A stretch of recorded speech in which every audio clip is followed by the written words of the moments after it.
नमस्कार मेरे दोस्तों, एक बार मैं फिर से आप सभी का स्वागत करता हूं आपके अपने YouTube चैनल शाक्या जी जीके क्लासेस पर। जी हाँ दोस्तों, आज मैं एक और फिर से आपके सामने हाजिर हूँ। आज हमारा 16 मॉडल पेपर लेकर मैं एक बार फिर से आप सभी के सामने हाजिर हूँ। दोस्तों, हमने 15 मॉडल पेपर कंप्लीट कर दिए यूपी पुलिस कांस्टेबल के। दोस्तों, आज ये 16 मॉडल पेपर है। जिसने नहीं देखा है वो जल्दी से वीडियो के डिस्क्रिप्शन जाइए, प्लेलिस्ट का लिंक दिया हुआ है, आप लोग देख लीजिए। दोस्तों, अगर आप लोगों को दोस्तों सिलेक्शन लेना है ना, तो दोस्तों आपको ये मॉडल पेपर सभी देखने पड़ेंगे। जो भी पढ़ाया जाएगा वही एग्जाम में आया जाएगा। दोस्तों, इस वीडियो के अंदर भी वही क्वेश्चन हैं जो एग्जाम में आएंगे। दोस्तों, जी हाँ दोस्तों, अगर आप लोग कंटिन्यूटी पढ़ते हैं तो आपके 2024 में खाकी वर्दी सीने पर होगी। दोस्तों, जी हाँ दोस्तों, आपका भी सपना पूरा होगा पुलिस बनने का। दोस्तों, ठीक है, कंटिन्यू वॉच करने का वीडियो को। बिना देरी करे बढ़ते हैं अपने प्रश्नों की ओर। पहला क्वेश्चन आपके सामने, क्वेश्चन नंबर 376 देखिए। दिलवाड़ा मंदिर कहाँ पर स्थित है? दोस्तों, पढ़े वही जो एग्जाम में आए, वही मैं पढ़ाया जा रहा हूँ, ये एग्जाम में सीधे छपेंगे। पहला ऑप्शन पारसनाथ पर्वत, दूसरा ऑप्शन श्रवण बेला गोल मंदिर, तीसरा ऑप्शन आबू पर्वत और चौथा इंदौर। कमेंट करके बताएंगे कि दिलवाड़ा मंदिर कहाँ पर स्थित है। सभी बच्चे, इंपॉर्टेंट क्लास है, जल्दी से इस सेशन को शेयर कर दें सभी मित्रों में। दिलवाड़ा मंदिर कहाँ पर स्थित है? दिलवाड़ा मंदिर आपके आबू पर्वत में स्थित है। जी हाँ दोस्तों, अब सवाल ये होता है कि आबू पर्वत कहाँ है, तो आबू पर्वत ध्यान रखेंगे दोस्तों आपके सिरोही में है, राजस्थान राज्य के सिरोही जिले में दोस्तों आबू पर्वत है, ध्यान रखेंगे। जिसका निर्माण, जी दोस्तों, अब दिलवाड़ा मंदिर का निर्माण किसने करवाया है, तो आप लोग ध्यान रखेंगे विमल शाह ने करवाया। दोस्तों, किसने करवाया? विमल शाह ने, विमल शाह। ठीक है दोस्तों, ध्यान रखेंगे। बढ़े अब अगले क्वेश्चन की तरफ। ये क्लास बहुत ही इंपॉर्टेंट होने वाली है दोस्तों, शेयर कर दें इस क्लास को। शानदार क्वेश्चन इस वीडियो के अंदर है दोस्तों। ये वही क्वेश्चन है जो आपको एग्जाम में सिलेक्शन दिलाएंगे, सीधे एग्जाम में छपेंगे। 712 में सिंध के अरबों के आक्रमण के समय वहां का शासक कौन सा था? बहुत ही शानदार है। दाहिर या फिर राय सहसी या फिर चच, कमेंट करिएगा कमेंट सेक्शन में। दोस्तों, अरब आक्रमण का सबसे पहले किसने किया था, तो आप ध्यान रखेंगे मोहम्मद बिन कासिम दोस्तों प्रथम मुस्लिम आक्रमणकारी था। दोस्तों, ध्यान रखेंगे, जल्दी से बताएं दोस्तों। 712 में सिंध के अरबों के आक्रमण के समय वहां का शासक दाहिर हुआ करता था। दोस्तों, जी हाँ दोस्तों, वहां का शासक राजा दाहिर हुआ करता था, जिसकी दो पुत्रियां हुआ करती थी दोस्तों। एक सूर्यमला थी और दूसरी परिमला थी। दोस्तों, सूर्यमला और परिमला। ठीक है दोस्तों, तो मोहम्मद कासिम ने इन्हें पराजित कर दिया था दोस्तों और विजय प्राप्त कर ली थी परिमला। ठीक है, अगले क्वेश्चन की तरफ बढ़ते हैं। अगला क्वेश्चन देखिए, क्वेश्चन नंबर 378 देखिए। हर एक क्वेश्चन आपके परीक्षा के पॉइंट ऑफ व्यू से इंपॉर्टेंट होने वाला है। कुछ नाटक के कुछ अंश अढ़ाई दिन का झोपड़ा मस्जिद की दीवारों पर अंकित है। कमेंट करिएगा दोस्तों। और दोस्तों, पहले ये अढ़ाई दिन के झोपड़े पर दोस्तों, अढ़ाई दिन का जहाँ झोपड़ा, वहां पर पहले संस्कृत विश्वविद्यालय हुआ करता था। संस्कृत विश्वविद्यालय हुआ करता था, संस्कृत विश्वविद्यालय हुआ करता था दोस्तों, विश्वविद्यालय हुआ करता था दोस्तों। ठीक है, उसको तुड़वा कर दोस्तों ये अढ़ाई दिन का झोपड़ा बनवाया किसने, तो आप ध्यान रखें मोहम्मद गजनवी के गुलाम कुतुबुद्दीन ऐबक ने दोस्तों, विश्वविद्यालय। ठीक है दोस्तों, कुतुबुद्दीन ऐबक ने इसका निर्माण कराया था, अढ़ाई दिन का झोपड़ा। दोस्तों, आप लोग कमेंट करिए क्या राइट ऑप्शन होगा, मालती माधव, नागानंद, हरिकेली या इनमें से कोई नहीं।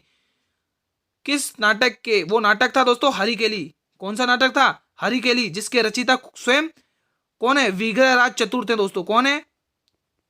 विग्रहराज चतुर्थ। जी हाँ दोस्तों, इन्हीं का ये नाटक है दोस्तों। ठीक है, चतुर्थ। ठीक है दोस्तों, अगले क्वेश्चन की तरफ बढ़ते हैं।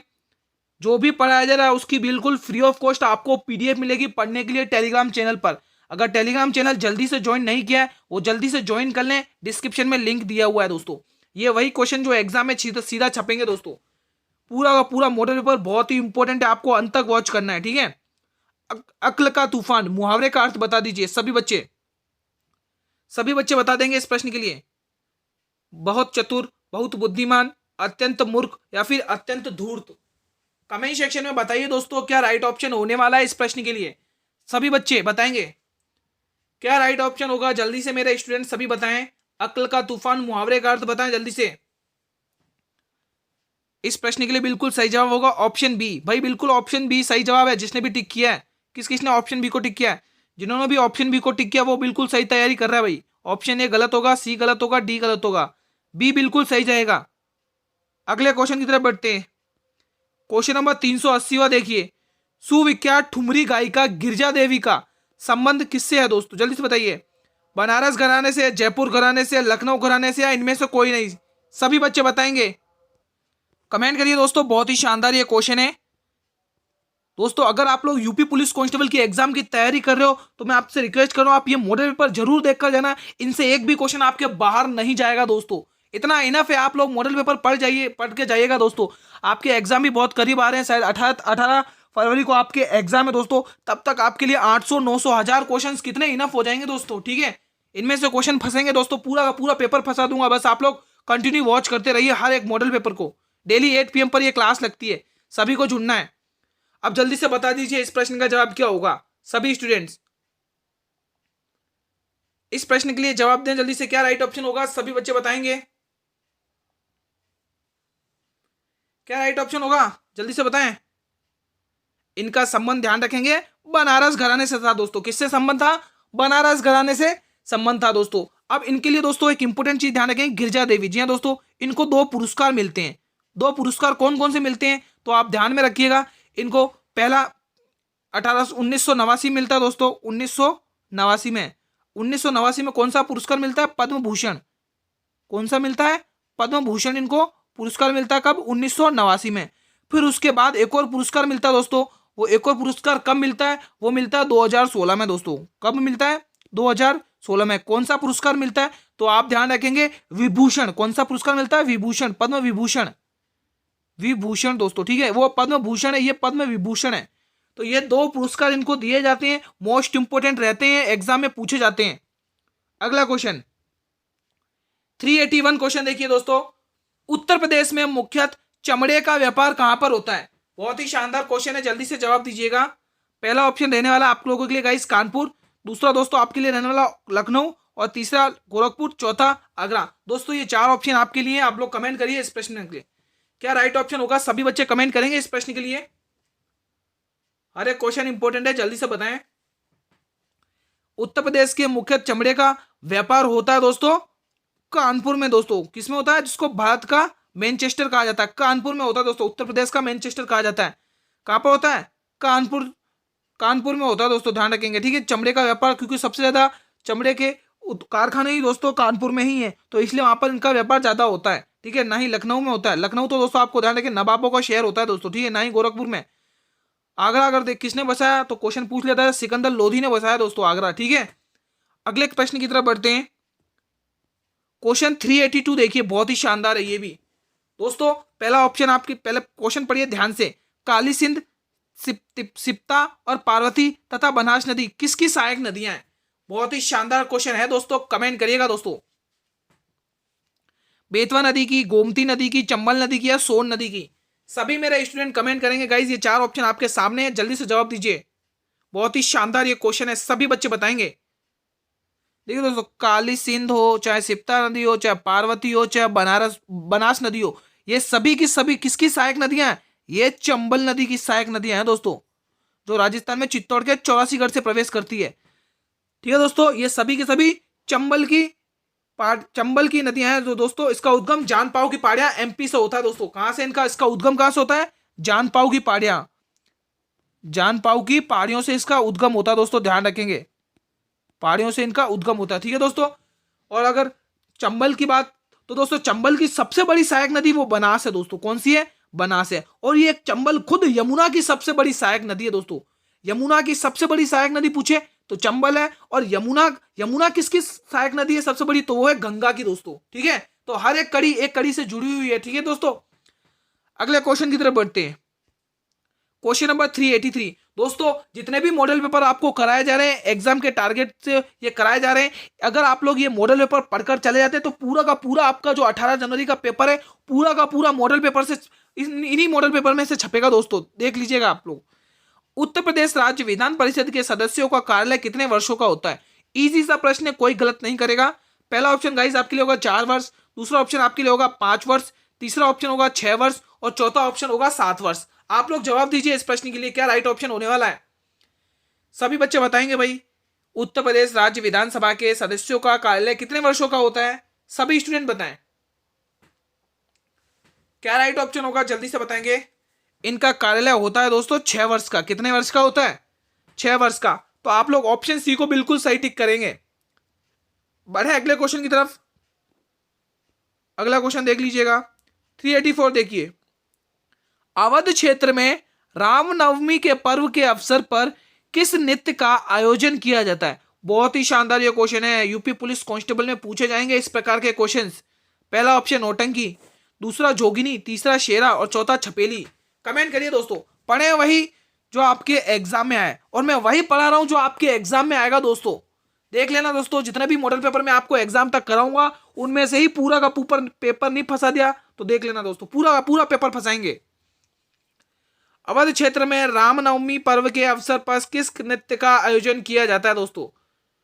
कौन से नृत्य है दोस्तों? वो नृत्य है दोस्तों जोगिनी नृत्य। दोस्तों कौन सा नृत्य है?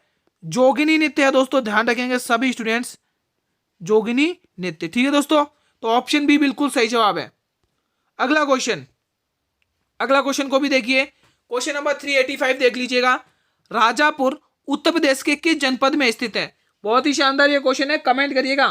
पहला ऑप्शन फैजाबाद, दूसरा हमीरपुर, तीसरा बांदा और चौथा झांसी। सभी मेरे स्टूडेंट कमेंट करेंगे भाई, और स्टूडेंट आप लोग ये भी कमेंट करना कि किसने कितने क्वेश्चन सही किए, अंत में जरूर बताकर जाना भाई। इससे मुझे मोटिवेशन मिलेगा और मुझे भी पता चलेगा मेरे कितने स्टूडेंट ने कितने क्वेश्चन सही किए, किसकी तैयारी कैसी चल रही है, किस पर और मेहनत करने की जरूरत है। ठीक है दोस्तों, कोई भी डाउट भी होता है किसी भी प्रश्न से तो ये कमेंट सेक्शन दोस्तों बिल्कुल आप लोगों के लिए, आप लोग यहाँ पर बेझिझक होकर कमेंट करिएगा अगर कोई डाउट होता है तो, ठीक है, मैं रिप्लाई कर दूंगा। राजापुर उत्तर प्रदेश के किस जनपद में है? तो ये ध्यान रखेंगे, ये आपके बांदा जनपद में दोस्तों। कौन से जनपद में है? बांदा जनपद में है दोस्तों, ध्यान रखेंगे। तो ऑप्शन सी इस प्रश्न के लिए बिल्कुल सटीक रहने वाला है। अगले प्रश्न की ओर मूव ऑन करते हैं दोस्तों। अगला क्वेश्चन देख लीजिएगा 386। उत्तर प्रदेश, प्रदेश नहीं होगा दोस्तों, यहाँ पे प्रदेश होगा। ठीक है दोस्तों, ध्यान रखेंगे। उत्तर प्रदेश के मोहम्मद इलियास का संबंध किस खेल से है? बहुत ही शानदार ये क्वेश्चन है, जवाब दीजिएगा सभी स्टूडेंट्स। उत्तर प्रदेश के मोहम्मद इलियास का संबंध किस खेल से है? एथलेटिक्स से है, वॉलीबॉल से है, बैडमिंटन से है या फिर निशानेबाजी से? सभी बच्चे बताएं क्या राइट ऑप्शन होगा, जल्दी से बताएं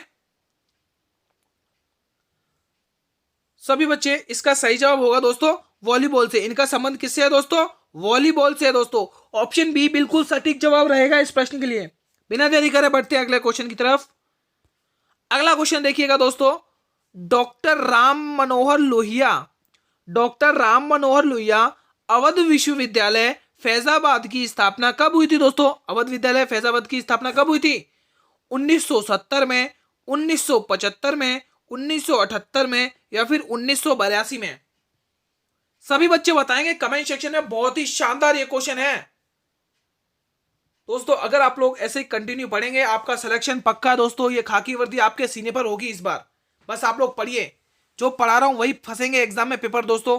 इसलिए मॉडल पेपर सीरीज का प्लेलिस्ट का लिंक वीडियो के डिस्क्रिप्शन में दिया हुआ है, कंटिन्यू वॉच कर लीजिए। बताइए दोस्तों, राम मनोहर लोहिया अवध विश्वविद्यालय फैजाबाद की स्थापना कब की गई थी? इसकी स्थापना करी गई थी दोस्तों 1975 में, ना ही 1970 में, ना ही 1978 में, ना ही 1982 में। इसकी स्थापना 1975 में करी गई थी। बिल्कुल सटीक ऑप्शन रहेगा आप लोगों के लिए बी। ठीक है भाई, तो जिसने भी बी ऑप्शन टिक किया बहुत ही शानदार तैयारी कर रहा है। अगला क्वेश्चन 389 देखिएगा, बहुत ही शानदार क्वेश्चन आया है। 1857 की क्रांति का चिन्ह क्या निश्चित किया गया था? बहुत ही इंपॉर्टेंट क्वेश्चन है दोस्तों। अगर आप लोग 1857 की क्रांति पढ़ रहे हैं तो आपको यह जरूर पता होना चाहिए कि 1857 की क्रांति का चिन्ह क्या निश्चित किया गया था दोस्तों। ठीक है, ये तो पता होना चाहिए, इजी प्रश्न है। कमल या गदा, कमल या एवं चपाती, कमल एवं गुलाब, चपाती एवं तलवार। सभी बच्चे कमेंट सेक्शन में अपना कमेंट करेंगे कि इस प्रश्न के लिए क्या राइट ऑप्शन होने वाला है। जल्दी से बताइएगा दोस्तों, 4 ऑप्शन ही आपके सामने है। क्या निश्चय किया गया था चिन्ह दोस्तों? वो चिन्ह निश्चय किया गया था कमल एवं चपाती। जी हाँ दोस्तों, क्या निश्चित किया गया था कि हम कमल एवं चपाती हम अपना चिन्ह बनाएंगे दोस्तों। तो ये ऑप्शन ए गलत रहेगा, सी गलत रहेगा, डी गलत रहेगा। ऑप्शन बी बिल्कुल सही जवाब रहेगा। अगला क्वेश्चन दोस्तों, क्लास अच्छी लग रही हो तो सेशन को जल्दी से शेयर करके आ जाए, तब आगे बढ़ते हैं। जल्दी से सभी मित्रों में इस सेशन को शेयर करके आ जाए अपने। क्वेश्चन नंबर 90 देखिए, 390। थारू जनजाति अपने आप को किसका वंशज मानती है? कमेंट करिएगा। पहला ऑप्शन पांडवों को, दूसरा पंवार वंश को, तीसरा खस वंश को और चौथा महाराणा प्रताप को। जल्दी से जवाब दीजिए, इस प्रश्न के लिए क्या जवाब रहेगा? थारू जनजाति अपने आप को किसका वंशज मानती है? जल्दी से बताएंगे सभी स्टूडेंट्स। इस प्रश्न के लिए क्या जवाब सही रहेगा? जल्दी से बताएंगे सभी बच्चे, कमेंट करिए। बहुत ही शानदार है ये क्वेश्चन। थारू जनजाति अपने आप को मानती थी महाराणा प्रताप का वंशज दोस्तों। जी हाँ दोस्तों, महाराणा प्रताप का वंशज मानती थी कौन सी? थारू जनजाति दोस्तों, कि हम किसके वंशज हैं? हम महाराणा प्रताप के वंशज हैं, ये मानना था थारू जनजाति का दोस्तों। ठीक है, तो ऑप्शन ए गलत रहेगा, बी भी गलत रहेगा, सी भी गलत रहेगा। तो ऑप्शन डी, जो भी स्टूडेंट टिक कर रहे हैं वो अपनी तैयारी बहुत ही शानदार लेवल पर कर रहे हैं दोस्तों। मैं आपसे यही आशा करता हूं कि आप इसी प्रकार से कंटिन्यू तैयारी करते रहें, आपका सिलेक्शन पक्का होगा दोस्तों। ठीक है, बड़े बिना देरी करें अगले क्वेश्चन की तरफ चलिए बढ़ते हैं अब अपने अगले क्वेश्चन की तरफ। हमारा अगला क्वेश्चन क्या है? 391 देखिए, 391 प्रश्न दोस्तों। अब आप लोग सोच लीजिए दोस्तों, आपके एग्जाम 18 फरवरी तक है और ये मॉडल पेपर आपके 18 फरवरी तक चलेंगे दोस्तों। अब आप लोग खुद अंदाजा लगा लीजिए, कम से कम 1300-1400 क्वेश्चन हो जाएंगे दोस्तों। ठीक है, इस प्रश्न का जवाब दीजिए। तो उत्तर प्रदेश के किस जिले में लाल मिट्टी मिलती है दोस्तों? मिर्जापुर में, सोनभद्र में, मिर्जापुर एवं सोनभद्र, या फिर इनमें से कोई नहीं? कमेंट करिएगा मित्रों, बहुत ही शानदार ये क्वेश्चन है। हर एक क्वेश्चन इंपॉर्टेंट रहने वाला आपके एग्जाम के लिए। ये वही क्वेश्चन है जो आपके एग्जाम में छपेंगे, है ना दोस्तों। पढ़े वही जो एग्जाम में आए, तो मैं आपको वही पढ़ा रहा हूं जो आपके एग्जाम में क्वेश्चन सीधे छपेंगे। पूरा का पूरा मॉडल पेपर फंसेगा दोस्तों आपके। जल्दी से बताइए, इसका सही जवाब हो जाएगा ऑप्शन सी, मिर्जापुर एवं सोनभद्र। जी हाँ दोस्तों, मिर्जापुर और सोनभद्र दोस्तों उत्तर प्रदेश के में लाल मिट्टी पाई जाती है। उत्तर प्रदेश के कौन से जिले हैं जिनमें लाल मिट्टी पाई जाती है? तो वो मिर्जापुर और सोनभद्र जिले हैं। अगला क्वेश्चन देख लेते हैं बिना देरी करें। अगला क्वेश्चन 393 देखिएगा। गुप्त वंश के राजाओं की राजधानी कौन सी थी दोस्तों? बहुत ही शानदार ये, तक्षशिला, पाटलिपुत्र, उज्जैन, या फिर काठमांडू? जल्दी से बताइए दोस्तों, इस प्रश्न के लिए क्या राइट ऑप्शन रहेगा?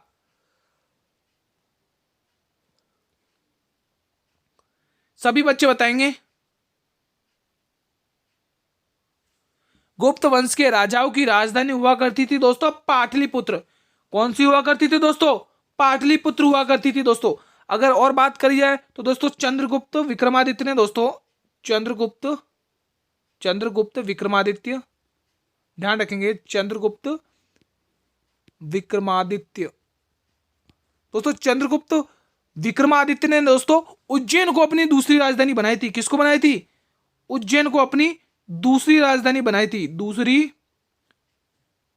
ठीक है, दूसरी राजधानी बनाई थी दोस्तों, राजधानी बनाई थी। ठीक है, तो एग्जाम में क्वेश्चन पूछ लिया जाए कि उज्जैन को किस राजा ने अपनी दूसरी राजधानी बनाई थी, तो आप लोग ध्यान रखेंगे वो राजा था चंद्रगुप्त विक्रमादित्य दोस्तों। कौन था? चंद्रगुप्त विक्रमादित्य, जिसने उज्जैन को अपनी दूसरी राजधानी बनाई थी। बढ़े अब अगले क्वेश्चन की तरफ। अगला क्वेश्चन, चलिए बढ़ते अगले क्वेश्चन की तरफ। 394, मौर्य सम्राट अशोक ने किस शिलालेख में खुद को प्रियदर्शी के रूप में संदर्भित किया है दोस्तों? बहुत ही शानदार और इंपॉर्टेंट क्वेश्चन है। जूनागढ़ का शिलालेख, कंधार का शिलालेख, दीपवंश का शिलालेख, या फिर भाबरू शिलालेख? सभी बच्चे बताएंगे, बहुत ही शानदार एक क्वेश्चन है, सभी को आना चाहिए इसका आंसर दोस्तों। गाइस, 4 ऑप्शन आपके सामने, कमेंट करिए दोस्तों। मौर्य सम्राट अशोक ने भाबरू शिलालेख में अपने आप को प्रियदर्शी साबित किया दोस्तों। ऑप्शन डी बिल्कुल सही जवाब रहेगा। भाबरू शिलालेख राजस्थान के जयपुर जिले में पाया जाता है। राजस्थान के जयपुर जिले में है दोस्तों, ये जो राजधानी भी है राजस्थान की, जयपुर जिले में दोस्तों अशोक का भाबरू शिलालेख है दोस्तों। ठीक है, अब जयपुर में दोस्तों ये शिलालेख किस नदी के किनारे है? तो ध्यान रखेंगे, बाणगंगा नदी दोस्तों, जयपुर में ही बहती है बाणगंगा नदी, जिसको रुंडती नदी के नाम से भी जाना जाता है। बाणगंगा नदी दोस्तों, ध्यान रखेंगे, बाणगंगा नदी, जिसको रुंडती नदी के नाम से भी जाना जाता है दोस्तों। यहाँ पर कौन सी सभ्यता है दोस्तों जयपुर में? ध्यान रखेंगे, तो यहाँ पर है बैराट सभ्यता। कौन सी सभ्यता है? बैराट सभ्यता है दोस्तों, बैराट सभ्यता। अब इसकी खोज किसने करी थी? आप लोग कमेंट सेक्शन में मुझे बताएंगे, बैराट सभ्यता की खोज किसने करी थी? कमेंट सेक्शन में आप लोग अपना कमेंट करिए। तब तक बढ़ते हैं अगले क्वेश्चन की तरफ। अगला क्वेश्चन देख लीजिएगा 395। निम्न में से किस स्थान पर कृष्ण, रुक्मणी और सुदामा को एक साथ दिखाया गया दृश्य मिलता है? पहला ऑप्शन रहने वाला देवगढ़, दूसरा भीतरगांव, तीसरा नाचना कुतार और चौथा मथुरा। कमेंट करिएगा दोस्तों इस प्रश्न के लिए। निम्न में से किस स्थान पर कृष्ण, रुक्मणी और सुदामा को एक साथ दिखाया गया चित्र मिलता है? बहुत ही शानदार ये क्वेश्चन है दोस्तों। एग्जाम में सीधे के सीधे ये क्वेश्चन छपेंगे। आप लोगों को हर एक मॉडल पेपर छोड़ना नहीं है, कंटिन्यू देखना है। जवाब दीजिए इस प्रश्न का। दोस्तों इस प्रश्न का सही जवाब रहेगा देवगढ़। जी हाँ दोस्तों, यूपी के देवगढ़ जिले में दोस्तों कृष्ण, रुक्मणी और सुदामा को एक साथ दिखाया गया दृश्य मिलता है दोस्तों। ऑप्शन ए बिल्कुल सही जवाब रहेगा इस प्रश्न के लिए। अगला क्वेश्चन, क्वेश्चन नंबर 396 देखिएगा। अब दोस्तों आपके जो 396 से लेके 400 तक जो क्वेश्चन है ना 5, वो आपके मैथ्स और रीजनिंग के चलेंगे दोस्तों। बहुत ही शानदार चलेंगे क्वेश्चन। देखिए, यदि किसी संख्या के 4 बट्टे का 20% 64 है तो वो संख्या ज्ञात करनी है। बहुत ही शानदार ये क्वेश्चन है, कमेंट करिएगा। पहला ऑप्शन 400, दूसरा 115, तीसरा 105 और चौथा 110। मेरे सभी स्टूडेंट कमेंट सेक्शन में अपना कमेंट करेंगे इस प्रश्न के लिए। इस क्वेश्चन को तोड़ने के लिए देखिए, यदि किसी संख्या, वो संख्या नहीं पता है तो वो संख्या हम ए एज्यूम करेंगे। अब देखिए 4/5 भाग ये 4/5 लिखिए, गुणा 20% की फ्रैक्शन वैल्यू 1/5 होती है। ये कितना है? 64 है। कितना है मित्रों? 64 है। अब आप लोग खुद देखिए कितना हम इजी तरीके से इसको सॉल्व करते हैं। देखिए 4 एकम 4 और 4 को इससे भाग करेंगे 16 बार जाएगा। कितनी बार जाएगा? 16 बार। 5 25, 25 इधर भाग में, इधर आके गुणा में आ जाएगा। कर दीजिए 25 को इससे गुणा, क्या आएगा दोस्तों? कर दीजिए 25 को इससे गुणा, तो 25 को 16 से गुणा करेंगे, 25 छक्के 150, 150 का 0 कैरी 15 के बराबर, 25 और 15 40। कितना हुआ? 400 हुआ। तो ये 400 हमारे किस ऑप्शन में दिख रहा है? गुरुजी 400 तो हमारे ए ऑप्शन में दिख रहा है। तो बिल्कुल आपके लिए ए ऑप्शन सही जवाब रहेगा दोस्तों। कितना शानदार क्वेश्चन था। इस क्वेश्चन को सॉल्व करने में मजा आ गया दोस्तों, इजी था।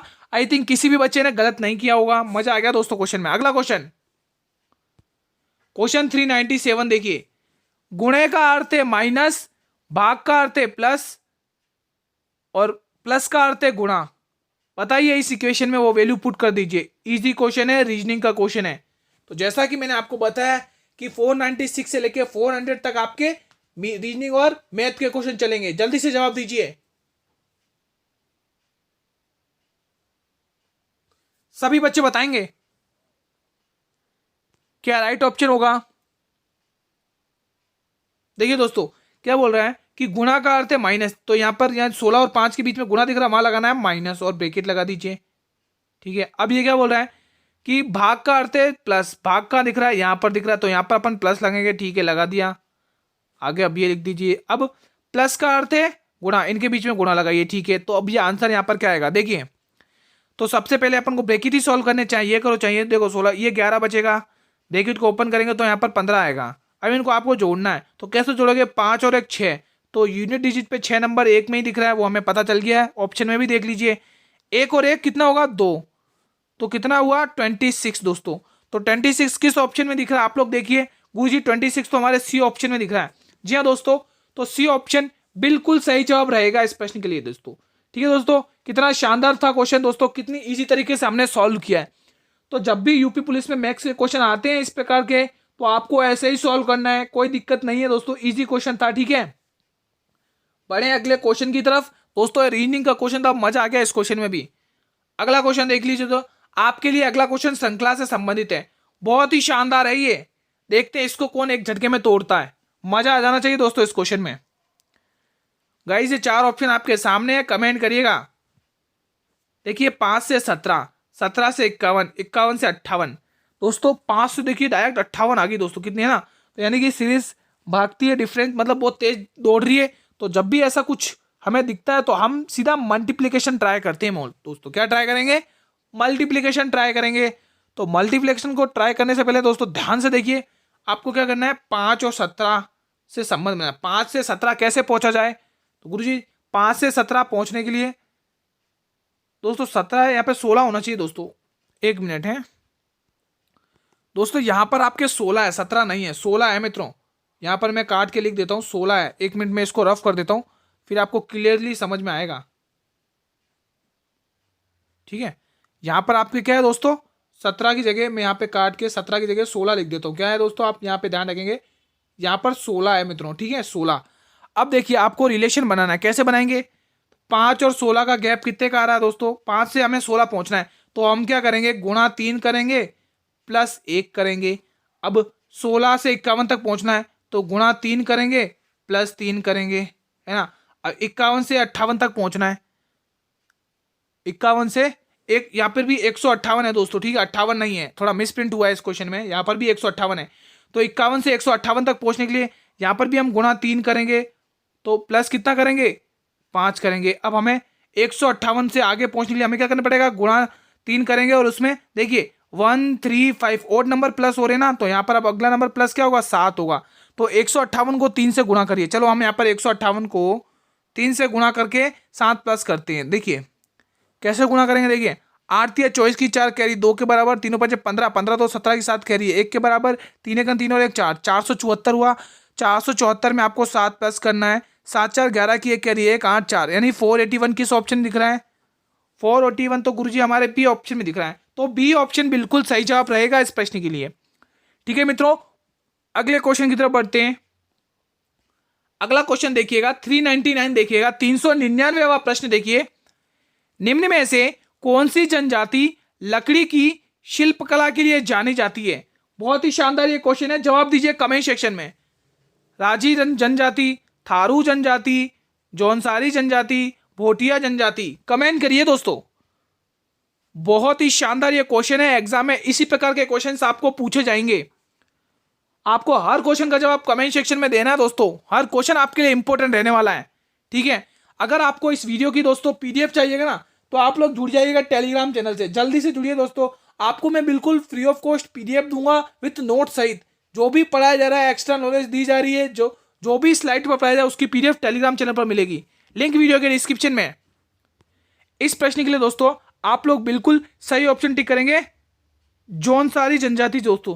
ठीक है दोस्तों, ठीक है दोस्तों। अपनी शिल्प कला की, लकड़ी की शिल्पकला के लिए कौन सी जनजाति जानी जाती है, तो आप ध्यान रखेंगे जौनसार जनजाति। ऑप्शन सी बिल्कुल इस प्रश्न के लिए सही जवाब रहेगा। बड़े बिना देरी करे अगले क्वेश्चन की तरफ चलो मूव ऑन करते हैं। आज हमारा ये मॉडल पेपर का अंतिम प्रश्न है और 400वां प्रश्न है दोस्तों। ये 400वां प्रश्न है दोस्तों आप लोगों के लिए। अंग महाजनपद की राजधानी क्या थी, वाराणसी, कुशावती, चंपा या फिर वैशाली। सभी बच्चे बताएंगे क्या थी दोस्तों राजधानी। हर एक स्टूडेंट बताएगा दोस्तों, जितने भी वीडियो को देख रहे हैं। इंपॉर्टेंट क्वेश्चन है, अंतिम प्रश्न है, कमेंट करिए सभी बच्चे। इसका दोस्तों अगर सही ऑप्शन देखा जाए तो इसकी राजधानी चंपा है दोस्तों। कौन सी थी दोस्तों, अंग महाजनपद की राजधानी कौन सी थी, चंपा थी दोस्तों। ठीक है, अभी बात करी जाए अंग महाजनपद की दोस्तों, तो ये अंग महाजनपद दोस्तों गंगा और चंपा नदियों के संगम पर स्थित है। गंगा और चंपावत नदियों के संगम पर स्थित है। चंपावत नदियों के संगम पर स्थित है। ठीक है दोस्तों, के संगम पर ये स्थित है दोस्तों। ठीक है, तो आज यहां पर हम कंप्लीट करते हैं हमारे 16 मॉडल पेपर। कितने कंप्लीट करते हैं हम यहां पर, 16 मॉडल पेपर कंप्लीट करते हैं दोस्तों। ठीक है, हमने कितने 16 मॉडल पेपर कंप्लीट कर दिए दोस्तों। कितने कंप्लीट कर लिए, 16 मॉडल पेपर कंप्लीट कर दिए दोस्तों। ठीक है, अगर दोस्तों आप लोगों को इन 16 मॉडल पेपर में से किसी भी क्वेश्चन में कोई भी डाउट होता है, तो आप लोग ये बेझिझक होकर कमेंट करिए। कमेंट सेक्शन आप लोगों के लिए ही है मित्रों। ठीक है, अगर आप लोग ये मॉडल पेपर सभी एग्जाम से पहले ये यूपी पुलिस के जो मॉडल पेपर मैं आपको प्रोवाइड करा रहा हूं देखकर चले जाते हैं, तो मैं आपको श्योरिटी दे रहा हूं आप बहुत ही अच्छा स्कोर करेंगे आपके एग्जाम में दोस्तों। जी हाँ दोस्तों, 2024 में आपके सीने पर ये खाकी वर्दी होगी, जैसा आप देख रहे हैं हमने जो वीडियो पर दोस्तों। ठीक है, ऐसे ही वर्दी आपके सीने पर होगी। बस आप लोग ये सभी मॉडल पेपर देख लीजिए, आपके सिलेक्शन पक्का होगा दोस्तों। ठीक है, अगर वीडियो अच्छी लगी हो दोस्तों तो इस वीडियो को करेंगे लाइक और अपने सभी मित्रों में इस वीडियो को शेयर करेंगे। जितना हो सके इस वीडियो को शेयर करिए सभी मित्रों में दोस्तों। चैनल पर भी पहली बार विजिट कर रहे हो तो चैनल को भी करेंगे सब्सक्राइब और बेल नोटिफिकेशन को भी प्रेस करेंगे, ताकि मैं जब भी नई वीडियो को अपलोड करूं तो सबसे पहले नोटिफिकेशन आप लोगों को ही मिले दोस्तों। ठीक है, अगर वीडियो की पीडीएफ चाहिए तो जुड़िएगा आप मेरे टेलीग्राम चैनल से, जिसका लिंक मैंने इस वीडियो के डिस्क्रिप्शन में दिया हुआ है, टेलीग्राम चैनल का लिंक दोस्तों। ठीक है, कल मिलेंगे इसी टाइम पर 8 PM पर जुड़ना ना भूलेंगे। तब तक के लिए मित्रों, जय हिंद, जय भारत।